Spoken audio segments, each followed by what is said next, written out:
Bonjour à toutes et à tous, bienvenue dans cette émission. Alors souvent on parle ici de développement d'activités, de projets d'investissement. Aujourd'hui, un cas bien particulier mais ô combien important, la cession d'entreprise. Car oui, ça se prépare, il faut anticiper pour assurer la pérennité de l'activité. Et avec la plus-value de la vente, il faut optimiser sa fiscalité et ensuite investir l'argent gagné. Alors on va parler de tous ces sujets avec notre invité. Aujourd'hui, je suis en tête-à-tête avec Thibaut Cassagne. Bonjour. Bonjour Gilane. Alors vous êtes responsable ingénierie patrimoniale chez la Financière de l'Échiquier. Tout d'abord, en quelques mots, votre entreprise ? Alors la Financière de l'Échiquier, c'est une des principales sociétés de gestion d'actifs et de conviction en France depuis déjà 35 ans. Et quant à Échiquier Gestion Privée, nous accompagnons historiquement les familles et les chefs d'entreprise, tant sur les placements que sur les problématiques de structuration patrimoniale.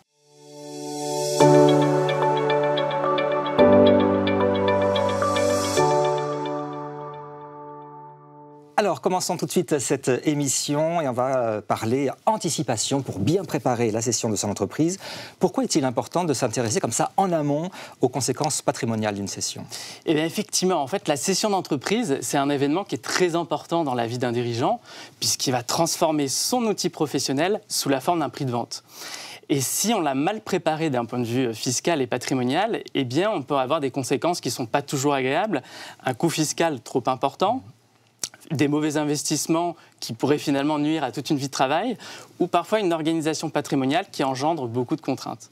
Et enfin, il ne faut pas sous-estimer la dimension psychologique pour le cédant d'entreprise, car il n'est pas toujours préparé à céder sa boîte. On a déjà vu des cessions d'entreprise pas toujours arriver à son terme, car on n'était pas prêt à lâcher son entreprise. Alors, j'aimerais savoir comment vous travaillez. On imagine, un dirigeant vient vous voir, il veut céder son entreprise, c'est-à-dire la vendre ou bien la transmettre à un membre de sa famille. Qu'est-ce que vous lui dites ? Alors, tout d'abord, ce qui est important, c'est de déterminer les objectifs patrimoniaux qui vont influencer toute la stratégie patrimoniale. Alors, quels peuvent être ces objectifs ? Ça peut être un objectif de revenu complémentaire post-cession, profiter de la cession de l'entreprise pour anticiper sa transmission, faire des donations, ou encore un objectif de réinvestissement. Donc c'est au conseil de déterminer ces objectifs et qui collent bien à la situation du client. Alors Thibaut, lorsqu'on vend, il faut forcément s'intéresser aux conséquences fiscales. Quelle est la première piste à explorer en termes d'optimisation ? Alors je sais qu'il faut distinguer personnes physiques et personnes morales. Commençons par la personne physique. Alors, tout l'enjeu consiste pour le dirigeant d'entreprise qui vend en direct les titres de sa société à comparer le taux de la fameuse flat tax, les 30%, à l'option sur l'impôt sur le revenu. Car l'option pour l'impôt sur le revenu peut offrir des abattements pour durée de détention qui, sous condition, peuvent conduire à un taux d'imposition plus faible que la flat tax. On peut prendre l'exemple du régime des créateurs d'entreprises qui peut conduire à un taux d'imposition aux alentours de 23% si l'ensemble des conditions sont respectées. Deuxième cas de figure maintenant, la personne morale, c'est-à-dire si le dirigeant détient sa société via une holding, c'est-à-dire une société qui détient une autre société. Quelles sont les conséquences fiscales en cas de cession ? Alors d'abord, ce qu'il faut comprendre, que dans ce cas, c'est la société holding qui va encaisser le prix de vente. Et cette opération, elle est soumise à l'impôt sur les sociétés.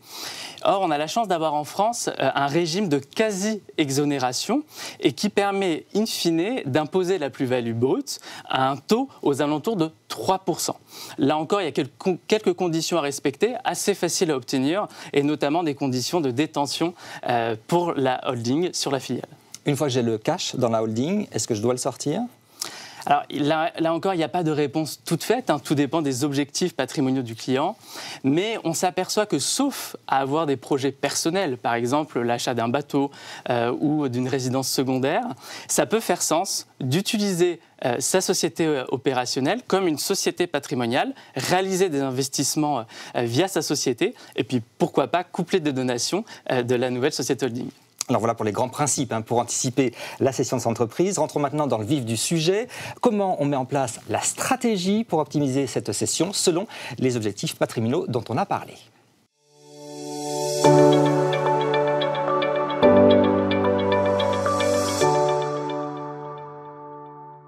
Alors pour commencer, bien souvent, Thibaut, les chefs d'entreprise souhaitent profiter de ce moment très important de la vente pour réaliser en même temps des donations. C'est bien le cas?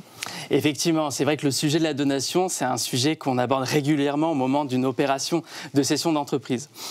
Or, on s'aperçoit que si on réalise une cession suivie d'une donation, eh bien en fait j'ai un double frottement fiscal puisque j'ai l'impôt de plus-value, puis éventuellement les droits de donation. Et alors ce qui peut être pertinent, c'est d'inverser chronologiquement les opérations, c'est-à-dire je donne les titres de ma société en pleine propriété à mes enfants, à charge pour eux de vendre les titres de la société. Et dans ce schéma, eh bien, j'efface l'intégralité de l'impôt de la plus-value théoriquement si j'ai réalisé une donation en pleine propriété. Alors ça c'est intéressant, même si le donateur souhaite conserver les futurs revenus du prix de vente, est-ce qu'il y a une solution ? Eh bien oui, il y a une solution. On peut associer le mécanisme du démembrement, mais dans ce cas-là, l'impôt de plus-value n'est pas effacé en totalité, mais pour partie. Et ce type de schéma, par contre, il faut les manier avec précaution pour notamment ne pas tomber dans les différents risques de procédures d'abus de droit. Donc il faut être bien accompagné. Un autre cas de figure maintenant, si le chef d'entreprise vend son outil professionnel, mais qu'il souhaite réinvestir une partie de son produit de cession, est-ce qu'il y a un cadre fiscal qui est plus adapté à cette situation ? Alors, il y a un régime assez connu qui s'appelle le régime d'apport-cession. Le régime d'apport-cession, il consiste pour le dirigeant d'entreprise qui souhaite céder sa société, avant la cession, d'apporter ses titres à une société qu'il va contrôler, qu'on appelle société holding, et c'est la société holding qui va vendre la société, qui donc va encaisser le prix de vente. Alors, d'un point de vue fiscal, c'est particulièrement pertinent, puisque lors de la constitution où j'apporte mes titres à la société holding, la plus-value va être simplement constatée et va être mise sous report d'imposition. Et si je respecte l'ensemble des conditions, d'une certaine manière, l'impôt sur la plus-value va être neutralisé. Alors ça paraît bien avantageux. Est-ce qu'il y a des contraintes toutefois ? Eh bien, qui dit avantage fiscal dit bien souvent contrepartie. Si je réalise une cession suivie rapidement de l'apport, eh bien, je peux être contraint, compte tenu du dispositif, à devoir réinvestir dans un certain délai, 2 ans, une partie de mon prix de vente, en l'occurrence 60%, dans des activités dites économique. Et donc là encore, même si ce dispositif il répond à l'objectif du client de faire des réinvestissements, il faut quand même le manier avec prudence parce qu'il ne s'agit pas quand même in fine de perdre l'avantage fiscal du dispositif, c'est-à-dire de ne pas avoir payé d'impôt au moment de l'apport, en malheureusement faisant de mauvais investissements qui pourraient conduire à des grosses pertes. Alors enfin, un autre cas, c'est la transmission intrafamiliale, c'est-à-dire le chef de l'entreprise donne les rênes de la société à ses enfants. Là, quels sont les outils fiscaux à disposition ? Alors, on a un régime fiscal qui s'appelle le pacte Dutreil. Le pacte Dutreil, il permet d'exonérer à hauteur de 75% l'ensemble des transmissions d'entreprise en cas de donation ou en cas de décès. Donc, en d'autres termes, il permet pour, admettons, des enfants qui recevraient les titres de la société, d'être taxés uniquement à hauteur de 25% de la valeur de la société. Et puis, il y a aussi une fausse idée reçue. On peut très bien articuler le pacte Dutreil avec des enfants non repreneurs. Mais dans ce cas-là, il faut vraiment le manier avec prudence. Et là aussi, c'est un dispositif complexe. Il faut être bien accompagné. Alors voilà, nous avons vu les stratégies possibles à mettre en place sur vos conseils.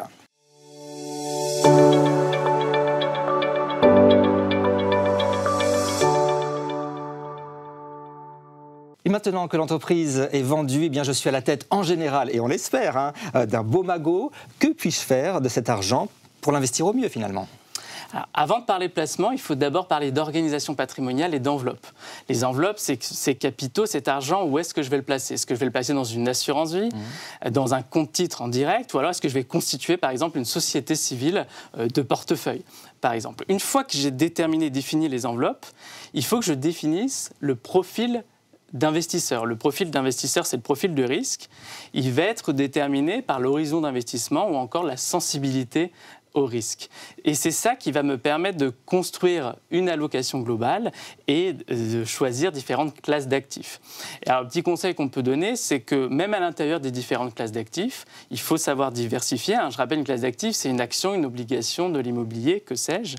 Et puis, dernier conseil, il ne faut pas se focaliser uniquement sur le prix de vente pour bâtir une allocation. Il faut aussi raisonner dans une approche globale et regarder aussi ce que j'avais à côté de mon un outil professionnel comme patrimoine déjà existant pour construire quelque chose de pertinent. Alors, vous avez parlé bien sûr de l'assurance vie. C'est vrai qu'on entend beaucoup parler de ces contrats d'assurance vie. Ça fait vraiment sens pour réinvestir son prix de vente?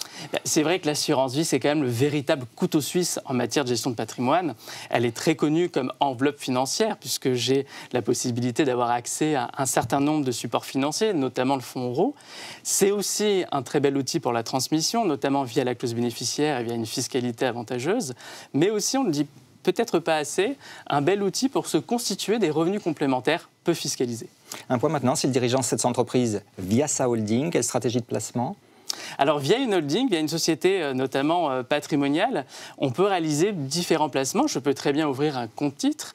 Je peux avoir accès à ce qu'on appelle un contrat de capitalisation, qui est exactement la même enveloppe financière qu'une assurance vie pour les sociétés, mais sans le mécanisme de la clause bénéficiaire. Je peux même, si la société est patrimoniale, avoir accès au fonds euro. Ou encore, je peux faire de l'immobilier, voire du non-coté, ce qu'on appelle private equity. Alors voilà pour ce panorama complet de la cession d'entreprise, de l'anticipation à la stratégie à mettre en place, en passant par le placement du produit de vente. Pour conclure, quel est le dernier conseil que vous donneriez à celles et ceux qui nous écoutent? Eh bien, peut-être 3 points, Gilane. Le premier, plus j'anticipe, plus j'optimise. Le deuxième point, il n'y a pas de stratégie patrimoniale prédéfinie. Il faut vraiment s'adapter en fonction de chaque situation. Et là encore, j'insiste sur un point, il n'y a pas de solution patrimoniale parfaite qui dit bien souvent avantage fiscal en contrepartie. On parle de conditions, de contraintes à respecter. Et enfin, le troisième point, c'est un petit peu aussi le cœur de notre approche. C'est très important de travailler en interprofessionnalité, c'est-à-dire que je mets tout le monde autour de la table, l'expert comptable, l'avocat, le notaire, et c'est vraiment gage de synergie et de compétences. Et croyez-moi, en matière de transmission d'entreprise, c'est précieux. Plus on anticipe, plus on optimise. Merci beaucoup Thibaut Cassagne pour toutes ces informations très précieuses.